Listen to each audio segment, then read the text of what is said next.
The latest sideshow at Hearts, where late wages are the norm and the for sale sign has gone up, is winger Andy Driver's refusal to play for the club. Could they cope with a new distraction against Dunfermline? Jonathan has the answer.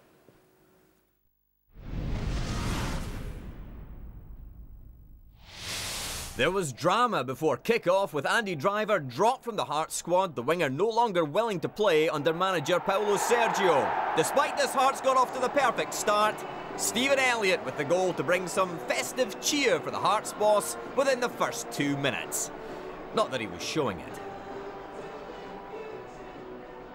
And despite all the off-field turmoil, Hearts looked surprisingly sure-footed at Tynecastle. David Templeton worrying the Dunfermline defence to purposeful effect.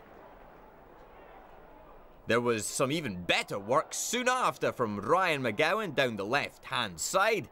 He turned the Dunfermline defenders inside out before setting up midfielder Mehdi Tawil, who scuffed Hearts into a 2-goal lead.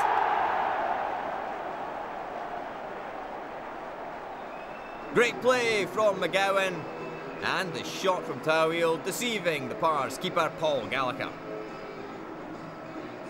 Dunfermline manager Jim McIntyre with plenty to think about. The Pars did threaten with a header from Andy Barrowman.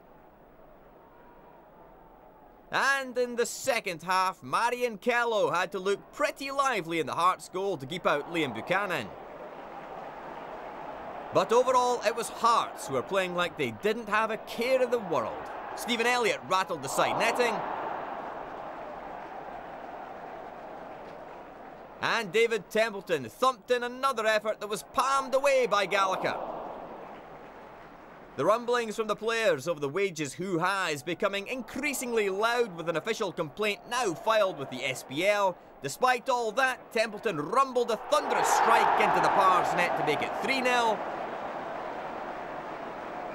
Troubles off the field, but Hearts certainly in harmony on the field. As for Dunfermline, well, they look increasingly vulnerable at the bottom of the table these days.